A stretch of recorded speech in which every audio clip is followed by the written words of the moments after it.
कहानी है समीर की, एक बेहद काबिल सर्जन जिसका काम था जिंदगी और मौत के बीच की उस महीन सी लकीर पर चलना।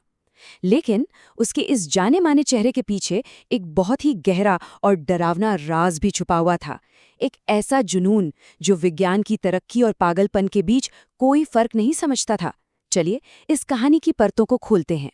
सोचिए, एक रात अस्पताल का गार्ड समीर को रोकता है और वो उससे ये बात कहता है। एक डॉक्टर जिसका काम लोगों की जान बचाना है, वो कह रहा है कि वो खुद मौत को चकमा देकर लौटा है। ये कोई मजाक नहीं था। ये उसके दिमाग में पल रहे उस खतरनाक वहम की पहली झलक थी कि वो अब सिर्फ एक डॉक्टर नहीं बल्कि भगवान बनने निकला है। तो आखिर ये जुनून, ये सनक शुरू कैसे हुई? समीर का पहला भयानक एक्सपेरिमेंट ही उसे उस तबाही के रास्ते पर ले गया जहां से वापसी नामुमकिन थी। तो ये समीर है कौन? दुनिया की नज़रों में वो एक बहुत बड़ा और इज्जतदार सर्जन है, लेकिन जैसे ही रात होती है वो अपनी सीक्रेट लैब में कुछ और ही बन जाता है। वो लावारिस लाशों पर तजुर्बे करता है और उसके दिमाग में बस एक ही धुन सवार है, मौत को हराना। और सबसे डराने वाली बात तो ये है कि उसे पूरा यकीन है कि वो जो कर रहा है वो कोई गुनाह नहीं बल्कि साइंस के लिए एक बहुत बड़ा काम है। तो उसका सबसे बड़ा एक्सपेरिमेंट एक लावारिस लाश पर था। उसने मुर्दा घर से एक बॉडी अपनी लैब में मंगवाई, उसे एक बड़े से कांच के चेंबर में रखा और फिर उसमें कुछ अजीब से अनजान केमिकल्स का मिक्सचर डाल दिया। मकसद बिल्कुल साफ था, इस मुर्दा जिस्म में दोबारा जान डालना।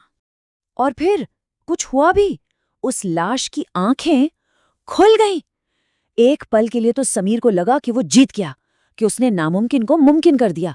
लेकिन उसकी ये खुशी कुछ ही पलों में खत्म हो गई। जिस्म में हरकत तो थी लेकिन कोई चेतना नहीं थी। वो बस एक जिंदा लाश थी। समीर के लिए ये कोई कामयाबी नहीं थी बल्कि एक बहुत बड़ी फ्रस्ट्रेट करने वाली नाकामी थी। गुस्से और हताशा में समीर ने उस बेजान शरीर को अपनी लैब से बाहर फेंक दिया। लेकिन ठीक तभी उसने खिड़की के बाहर कुछ ऐसा देखा जिससे उसके पैरों तले जमीन खिसक गई। वो लाश बाहर खड़ी थी और समीर की तरफ देखकर मुस्कुरा रही थी। एक्सपेरिमेंट फेल नहीं हुआ था, बल्कि उसने कुछ ऐसा बना दिया था जो बहुत ज्यादा भयानक था और अब उसके काबू से पूरी तरह बाहर था। उस एक डरावनी घटना के बाद समीर का जुनून और भी ज्यादा बढ़ गया। अब उसका अगला निशाना लाशें नहीं बल्कि आईना था। उसे आईने से जिंदगी बनानी थी। उसकी एक अजीब सी थ्योरी थी। वो मानता था कि आईने के उस पार एक दूसरी दुनिया है और आईने में जो हमारा अक्स दिखता है वो सिर्फ एक परछाई नहीं बल्कि एक अलग जीता जागता वजूद है। उसे यकीन था कि वो उस अक्स को हमारी दुनिया में एक क्लोन की तरह ला सकता है। बस यही सोच उसके पूरे पागलपन की वजह बनी। और फिर एक दिन उसे अपनी इस थ्योरी के सच होने का पहला सबूत मिला। जब वो आईने के सामने खड़ा था तो आईने में उसके अक्स ने उसकी नकल करना बंद कर दिया। वो बस चुपचाप खड़ा होकर उसे घूर रहा था और उसके हाथ खून से सने हुए थे। ये वो पल था जब समीर को एहसास हुआ कि आईने के उस पार वाकई कोई है। बहुत जल्द वो परछाई उससे बात करने लगी। वो समीर को धमकाती थी, कहती थी, मैं चाहूं तो तुम्हें तबाह कर सकता हूं या फिर अकेला छोड़ सकता हूं। वो आईने के अंदर से ही समीर के परिवार वालों की तस्वीरें जलाती, खुद को चोट पहुंचाने की एक्टिंग करती और समीर की जिंदगी को पूरी तरह एक नर्क बना चुकी थी। अब तक समीर का डर उसके जुनून पर पूरी तरह हावी हो चुका था। उसने फैसला किया कि वो इस शैतानी परछाई को हमेशा के लिए खत्म कर देगा। और यहीं से कहानी का सबसे भयानक मोड़ शुरू होता है। समीर के लिए अब ये सब बर्दाश्त से बाहर था। उसने ठान लिया कि वो उस आईने को ही तोड़ देगा जिसमें उसकी वो दुष्ट परछाई कैद थी। उसे लगा कि आईने के टूटते ही वो साया भी हमेशा के लिए खत्म हो जाएगा। उसने एक भारी हथौड़ा लिया और अपनी पूरी ताकत से आईने पर दे मारा। आईना टूटकर चकनाचूर हो गया। लेकिन तभी कुछ ऐसा हुआ जिसकी कल्पना भी नहीं की जा सकती। आईने पर किया गया वार सीधा समीर के शरीर पर हुआ। उसके पेट पर एक गहरा जख्म बन गया और वहां से तेजी से खून बहने लगा। तभी टूटे हुए आईने के टुकड़ों के बीच से उसकी परछाई बाहर निकली, पूरी तरह सही सलामत। और उसने समीर से कहा, तुमने मुझे खत्म नहीं किया, तुमने तो मुझे आजाद कर दिया। अब वो परछाई एक अलग जिंदा वजूद थी और असली समीर जमीन पर जख्मी हालत में पड़ा था। और जब समीर ने हिम्मत करके चारों तरफ देखा तो वो और भी ज्यादा डर गया। वो लैब में अकेला नहीं था।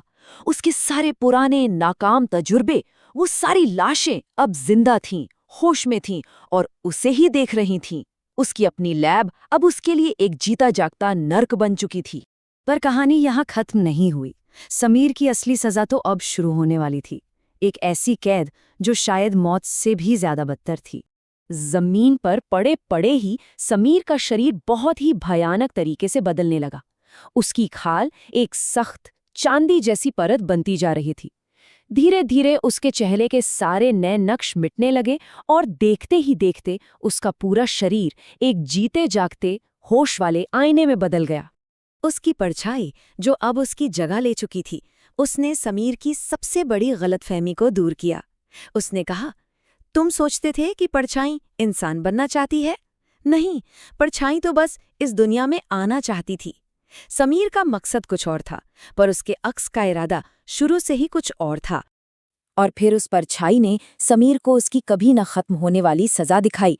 उसने ब्लेड से अपनी कलाई काटी, लेकिन खून उसकी कलाई से नहीं बल्कि आईना बन चुके समीर के जिस्म से बहने लगा। दर्द भी असली समीर को हुआ। अब वो हमेशा के लिए अपनी परछाई से जुड़ चुका था। परछाई खुद को जो भी चोट पहुंचाएगी उसे समीर को महसूस करना होगा।